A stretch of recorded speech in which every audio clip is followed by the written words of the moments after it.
Good morning. जय मसीह सभी को। परमेश्वर को धन्यवाद देना चाहती हूँ ये सुंदर सुबह के लिए, अच्छे मीठे नींद के लिए। और आज मैं उठी हूँ, आज मैं जीवित हूँ, वो परमेश्वर का प्रेम और अनुग्रह है। आज मैं आप लोगों से बातें करूँगी व्यवस्था विवरण 30 का 11 से मैं बात करूँगी। मैं एक पर्टिकुलर वर्स नहीं लूँगी, लेकिन मैं 11 से जैसे जैसे मुझे लगेगा कैसे आप लोगों के सामने बात रखना है, मैं वैसे ही बात करूँगी। तो जब हम देखते हैं व्यवस्था विवरण, उसमें बहुत सारे बातें हैं, विशेषकर एक ब्लेसिंग और कर्सेस के बारे में यहाँ पर लिखा हुआ है कि कैसे एक मनुष्य के जीवन में एक आशीष परमेश्वर का मिलता है और एक शापित जिंदगी उनका होता है। तो यहाँ पर जब हम 11 से पढ़ने शुरू करेंगे तब हमें पता चलेगा कि ये परमेश्वर नहीं देता है, लेकिन एक मनुष्य अपने जिंदगी में या अपने जिंदगी को शापित बनाता है या आशीषित बनाता है। आइए हम 11 से पढ़ेंगे। देखो, ये जो आज्ञा मैं आज तुझे सुनाता हूँ वो ना तो तेरे लिए अनोखी और ना दूर है, और ना तो ये आकाश में है और तू कहे कौन हमारे लिए आकाश में चढ़कर उसे हमारे पास से आए और हमको सुनाए कि हम उसे माने। फिर 13 से पढ़ेंगे। और ना ये समुद्र पार है कि तू कहे कौन हमारे लिए समुद्र पार जाए और उसे हमारे पास ले आए और हमको सुनाए कि हम उसे माने। 14। परंतु ये वचन तेरे बहुत निकट वरन तेरे मुंह और मन ही में है, ताकि तू इस पर चले। तो ये परमेश्वर का वचन के बारे में है। बहुत बार क्या होता है कि मनुष्य का आलसपन, मनुष्य का सोच, मनुष्य के कुछ ऐसे लाइफस्टाइल होते हैं या उनका जो वातावरण, जिस वातावरण में वो रहते हैं सुबह शाम, या उनका जो आदतें हैं, उससे, उन सब चीज़ों से भी वो अपने आप को परमेश्वर के वचन से दूर रखते हैं। और यहाँ पर वही चीज़ लिखा हुआ है 11 से 14 कि परमेश्वर का वचन हमारे पास है।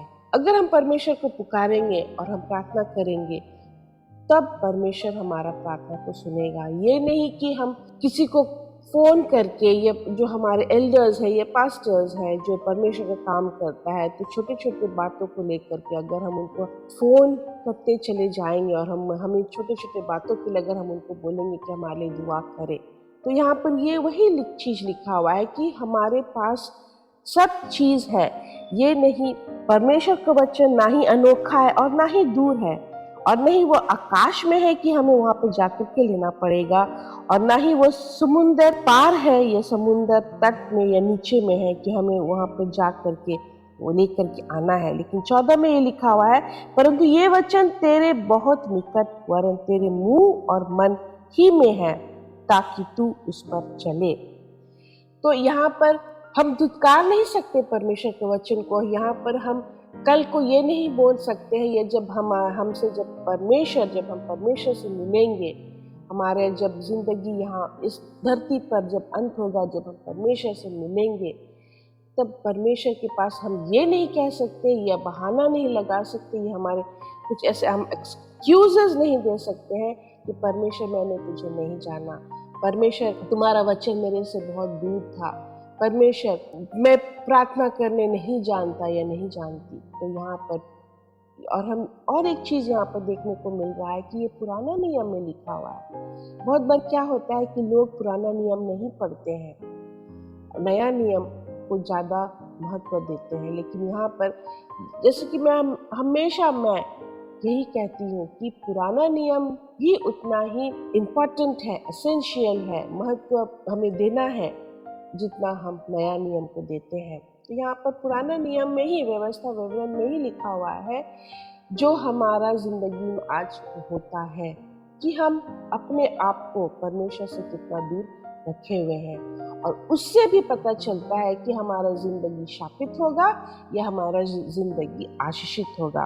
और फिर हम 15 में यहाँ पर पढ़ते हैं, सुन, आज मैंने तुझको जीवन और मरण, हानि और लाभ दिखाया है।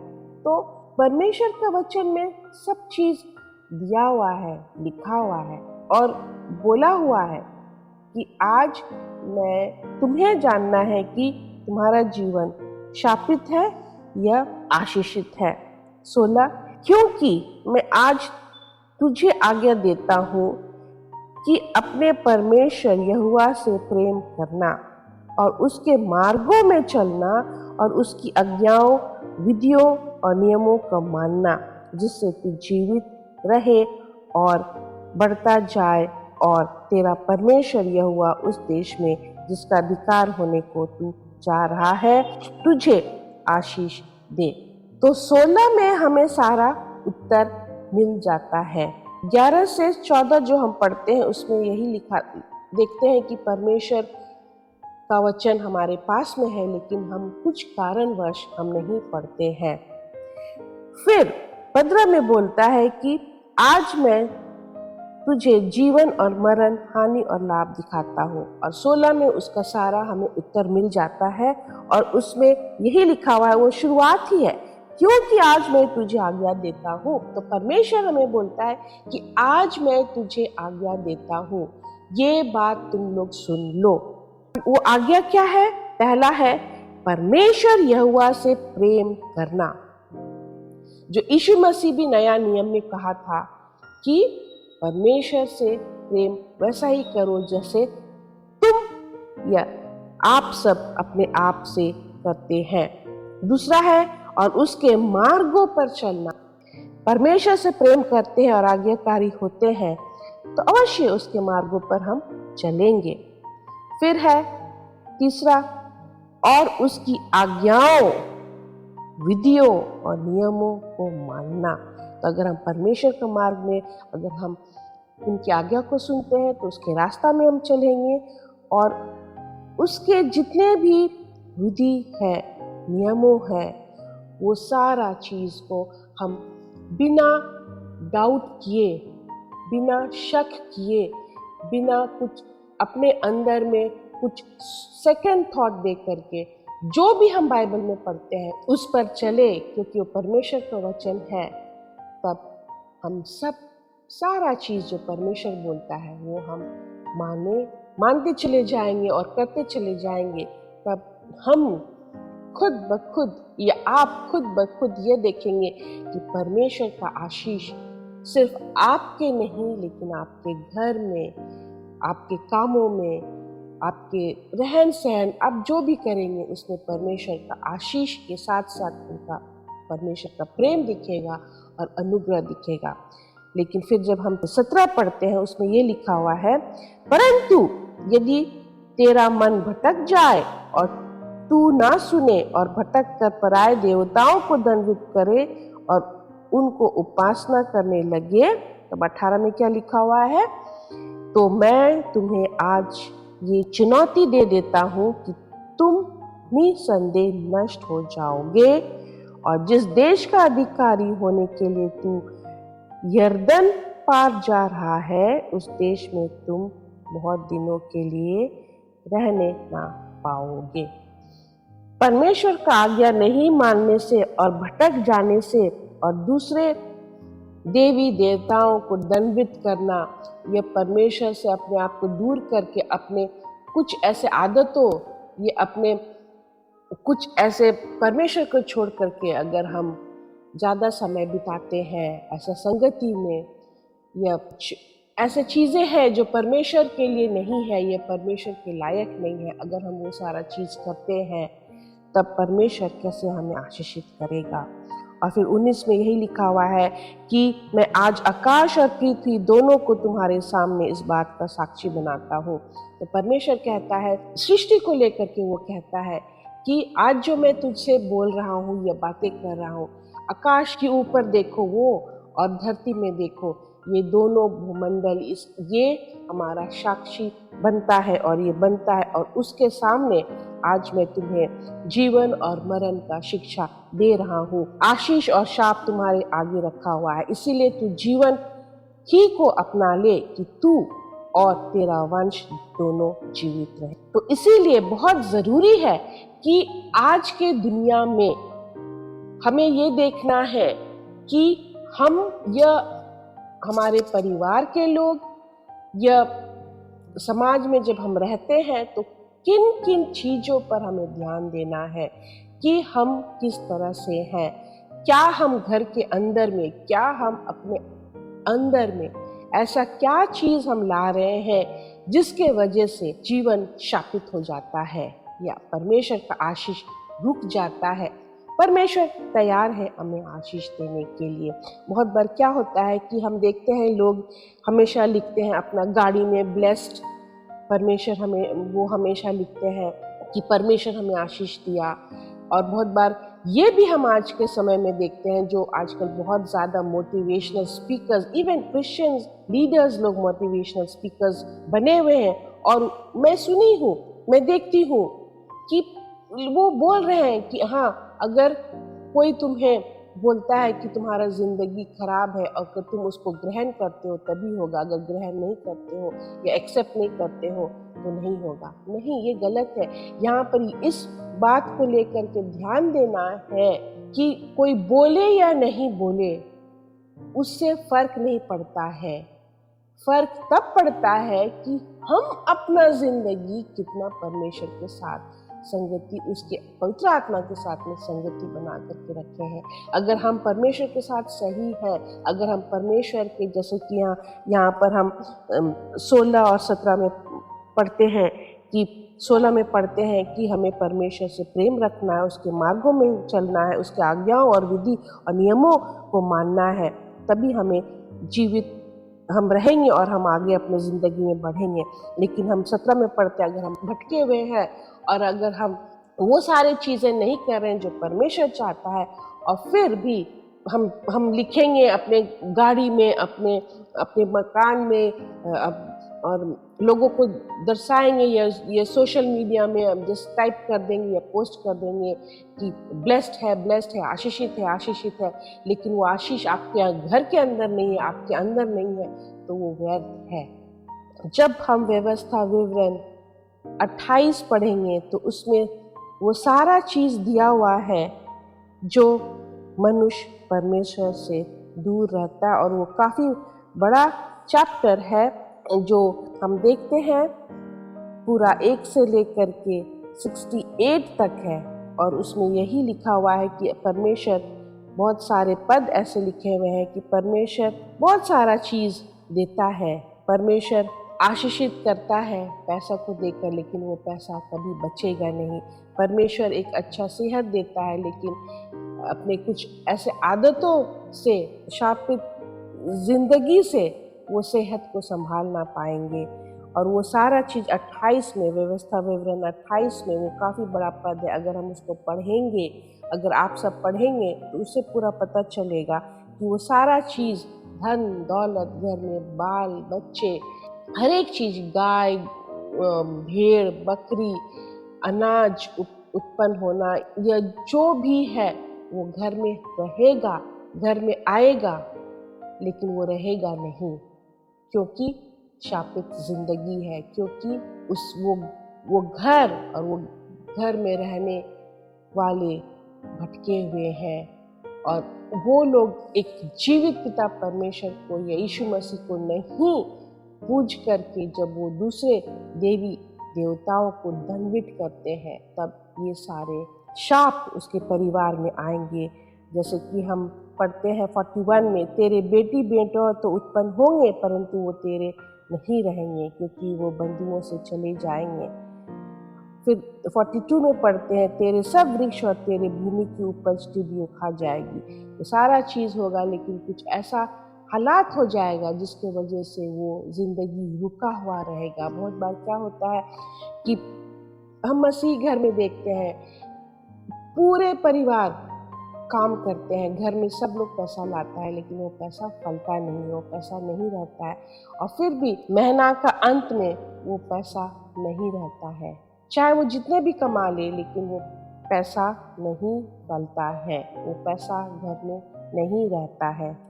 वजह अनेक हो सकते हैं, जैसे कि अगर वो आदत है पीने का तो वो पीने में चला जाता है, आदत है खर्चा करने का तो वो खर्चा होते ही चले जाता है, आदत है कुछ कुछ ऐसे ऐसे आदतें हैं जिसमें पैसा बहुत इस्तेमाल होता है, या जुआ खेलने चले जाते हैं, या बहुत ज़्यादा पार्टी होता है, तो उन सब की वजह से भी घर में पैसा नहीं रहता है। लोग हैं कमाने के लिए, हर एक सदस्य उस घर में कमा रहे हैं, लेकिन वो पैसा बचता नहीं है। क्यों? क्योंकि आदतें खराब है, क्योंकि वो पाप भरा हुआ है और शैतान उस घर में हावी ज़्यादा है, और परमेश्वर का स्थान बिल्कुल नहीं है उस घर में, पर परमेश्वर को स्थान नहीं दिया गया है। और ये सारा चीज़ अगर व्यवस्था विवरण में हम पढ़ेंगे तो उसमें लिखा हुआ है कि जो हम अभी पढ़े थे कि वो हमारे हाथ में है कि हम परमेश्वर के रास्ता में अगर चलेंगे तो हमारा जिंदगी आशीषित होगा, अगर हम भटके हुए हैं तब हमारा जिंदगी भटका हुआ ही रहेगा, भटकते ही रह जाएंगे। परमेश्वर सब चीज़ देगा, ज़मीन देगा लेकिन कुछ उसमें प्रॉब्लम होगा, पैसा देगा लेकिन वो पैसा बरकत नहीं होगा, बीमारियां होगा परिवार में क्योंकि वो बरकत नहीं होगा।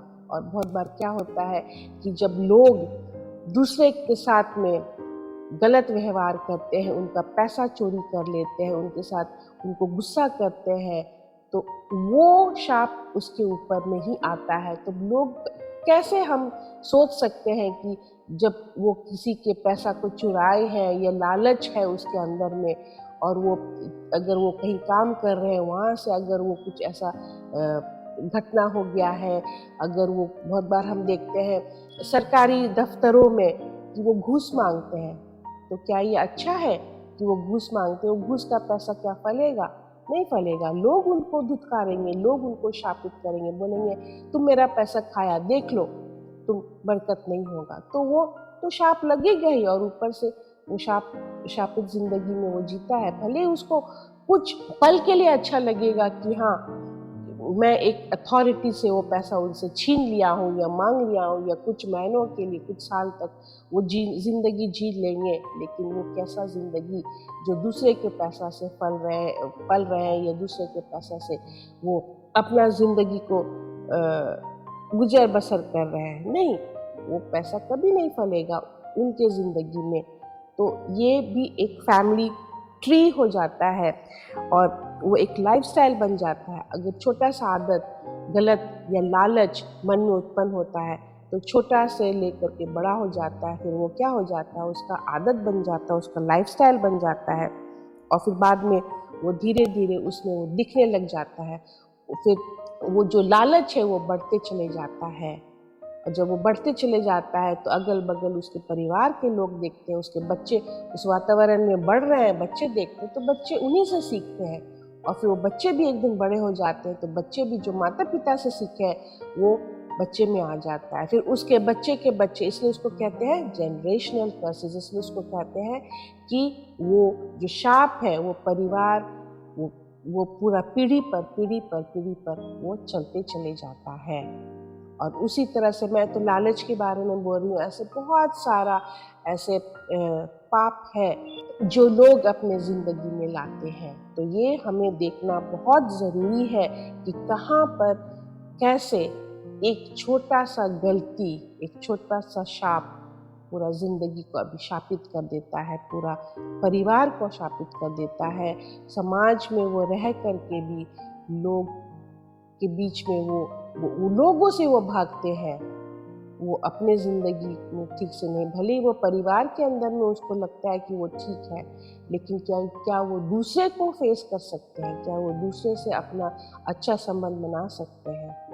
नहीं, क्योंकि उसका ज़िंदगी शापित होते चले जाता है। तो यहाँ पर हमको बहुत ध्यान देना है, और फिर यही हम पढ़ते हैं जो हम 30 का 20 में यहाँ पर लिखा हुआ है इसलिए अपने परमेश्वर यहोवा से प्रेम करो और उसकी बात मानो और उससे लिपटे रहो, क्योंकि तेरा जीवन और दीर्घ जीवन यही है। और ऐसा करने से जिस देश को यहोवा ने इब्राहिम, इसहाक और याकूब तेरे पूर्वजों को देने की शपथ खाई थी, उस देश में तू वास करेगा।